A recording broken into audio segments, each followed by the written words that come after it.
шыққалы жатыр ғой, чиновниктер бизнеспен айналыспады деген. Иә, ондай бар. Ол баяғыдан болу керек қой негізі. Оны тек әдеп кодексі бойынша жазылайтын бұрын.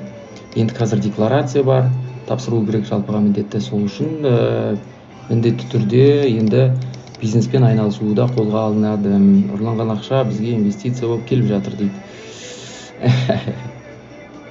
Дейді шекер. Қараңыздар, мынандай. Специалисты покидают Казахстан, дейді.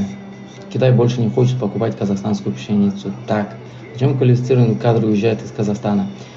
Журнал «Дипломат» пишет: проблема утечки мозгов – предмет больших дискуссий в Казахстане. Публикация американского издания анализирует причины отъезда за рубеж квалифицированных специалистов и вероятные последствия миграции. Автор статьи Гульнаш Асхат, заведующая кафедрой международных отношений Казахского университета международных отношений и мировых языков имени Аблайхана. Опираясь на данные Бюро национальной статистики, она пишет, что в 2023 году Казахстан покинули около 12 тысяч человек, из которых 10 тысяч мигрантов переехали в страны СНГ, остальные в так называемые дальние зарубежья. С января по март 2024 года в страну покинули 3785 человек. Рост по сравнению с аналогичным периодом предыдущего года составил 42%. У каждого четвертого выехавшего за рубеж в 2023 году было высшее образование. То есть, әрбір төртінші азаматтың платипас көп рахмет. Бұрынғы абам жақсы еді, қайтара салуға болады. Сөз билігін асырап қойған күші үшін көп барған. Платипас рахмет. Иә, жемқорлықтың көкесі енді болатын сияқты. Және жемқорлықты қояқдыршы, ол бар ғой бізде. Бізде сол жемқорлық деген үлкен күрделі проблемаға енді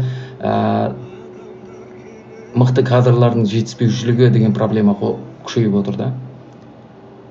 Грин картаға тапсырмадым мен сол. Башқұртқа ұқсап кетті абаңыз дейді. У каждого четвертого дедіге әрбір төртінші адамның 2023 жылы кетіп қалған. То есть 12 мың адамның әрбір төртінші деген 12-ні 4-ке бөліңдер 3 мың, иә, сонда 3 мың адамның жоғары білімі болған. Олар мықты, кәдімгі жоғары білімі болған. У каждого шестого среднее образование.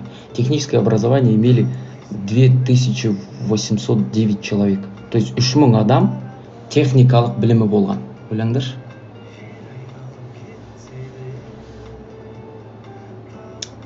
3 мың адамның, былайша айтқанда, техникалық білімі болған, экономикалық білімі болғаны 1000 адам.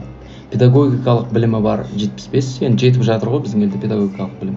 Сосын заң білімі бар, ол да жетіп жатыр, бірақ кеткендердің арасында 421 адамның заң білімі болған. Эти люди именно тех специальностей, которые не хватает Казахстану. В статистике покинувших Казахстан не учитываются десятки тысяч казахов, выехавших за границу на учебу или работу. Они не считаются мигрантами, но многие из них, как считает автор, могут не вернуться на родину. По данным Института статистики и ЮНЕСКО, Казахстан занимает 9-е место в мире по количеству студентов, обучающихся за рубежом. Более 90 тысяч человек.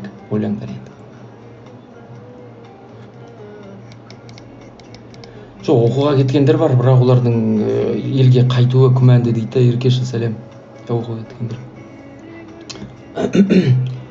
Так, автор отмечает, что казахстанцы уезжают за границу в поисках экономической возможности, хорошей работы, высокого уровня жизни и благоприятной окружающей среды. Исследователь считает, что государство должен принять ряд мер по снижению миграции квалифицированных кадров за границу. Во-первых, государство должно обеспечить молодым людям хорошее образование, трудоустройство и достойную заработную плату. Во-вторых, необходимо создать комфортные условия для профессионального роста специалистов. В-третьих, необходимо обеспечить молодые семьи доступным жильем. В-четвертых, правительство и руководители бизнеса должны признать важность окружающей среды и взять на себя обязательства по улучшению качества воздуха, пишет Гульнаш Асхат. Миграция населения – нормальный процесс, продолжает автор. Все страны участвуют в миграционном обмене, но массовый отток молодых и квалифицированных кадров должен настораживать. Число людей, покидающих страну, увеличивается, но неизвестно, сохранится ли эта тенденция в будущем. Оқулық қалайсың? Как ты?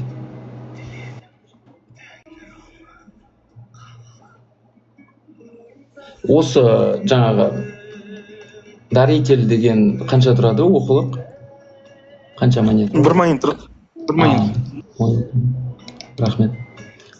Халықты неге сонша кедей жасап жіберді бұл үкімет дейді. Енді бюджетте дыра, ешқандай не жоқ. Ешқандай жағдай жасалмаған, инфрақұрылым жоқ, қалыпты деген, міндетті деген базалық қажеттіліктер өтелмейді бізде. Жол жоқ, дұрыс па? Не жоқ тағы да? Ана кісінің айтпақшы болғаны не ғой сол? Жаңа видеоны көрдің ба? Нені? Обожаю новый видео шықты, не туралы, жол туралы. Көрмедім, соны қарау керек деп сақтап қойғанмын өзіме. Жол жоқ бізде. Бізде сол қарапайым ғана инфрақұрылым жоқ. Басқа не? Салық өте жоғары, халық несиеге батып қалған. Енді не сұрайсың енді? Ешқандай жаңағы неге еді? Мен қызың Назгүл бар емес па? Назгүл ма? Назымгүл ма? Назымгүл да. Назгүл деп ана нені айтып кетті, Warcraft айтып кетті. Назымгүл ғой, короче. Назымгүл неге барады? Андай визасы бар ғой для транспорта. Соны іздеуге, короче, постқа барады андай. Неше ПДДшный пост. Соған барса, полицейскардан сұраса, бәрі на друг друга отмахивается, короче. Сөйтіп подполковникке жіберген ғой, не деп отырған, ше постта отырған. Кірсе, всех в пресс-службе деп отырған да. Бля, бір автономность жоқ ше, жауаптарында ше, бәрінде сол. Бір-біріне смахивает всех. Пресс-службаға барыңыз, пресс-службаға барыңыз.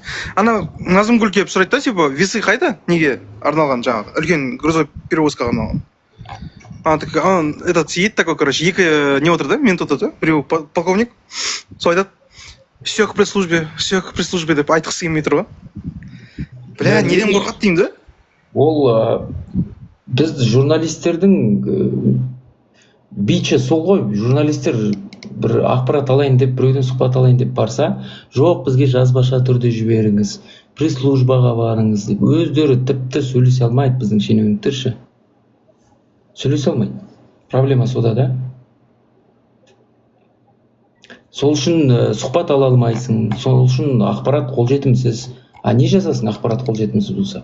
Болды, өзекті деген бір анау болды, мынау болды деп қана ақпарат жазып отыр қазір журналистер.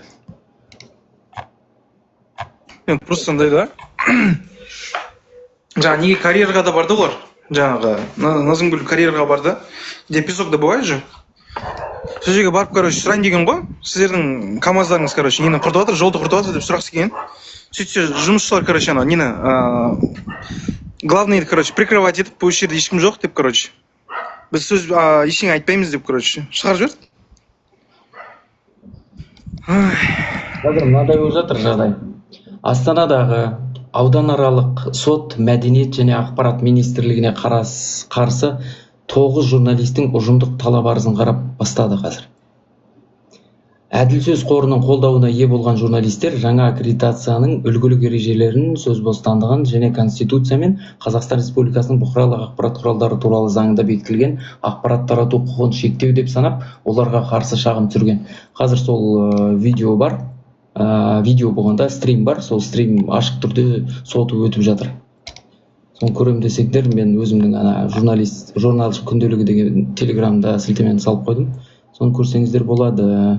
Міне сол себепті қазір өкінішке қарай журналистер соттасып жатыр. Журналистер соттасып жатпау керек еді ғой. Бұл деген үлкен прецедент негізі.